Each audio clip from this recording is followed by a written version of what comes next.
So we're here today with the 7th running of MARSBalloon.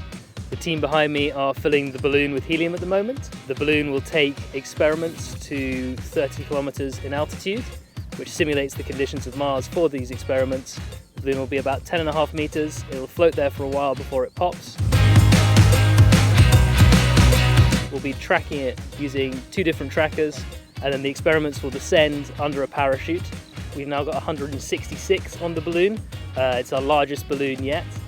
And to go alongside that, we're also running a series of competitions and prizes, both for best decorated eggs, but also for innovation and for an Engineer's Choice Awards for the most interesting and innovative experiments that we have. A lot of seeds. People are really interested in how the Martian atmosphere will affect growing crops on Mars.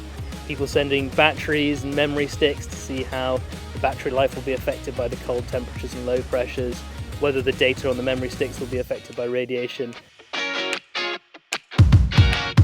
So we've had fantastic coverage this year, experiments from all over the place, not just around Bristol where we're based, but all over the UK in general.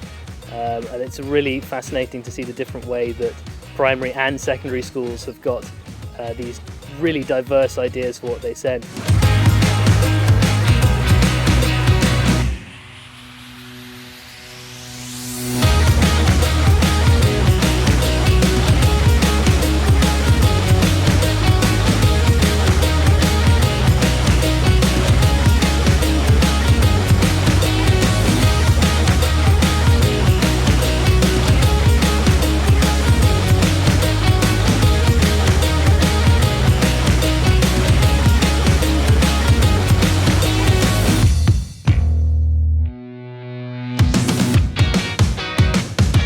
Things are going really well. We had a very successful launch, and now we've been following the balloon, tracking it using our own trackers and radio amateurs that are helping us. And we're now trying to narrow down exactly the landing position so we can go meet it.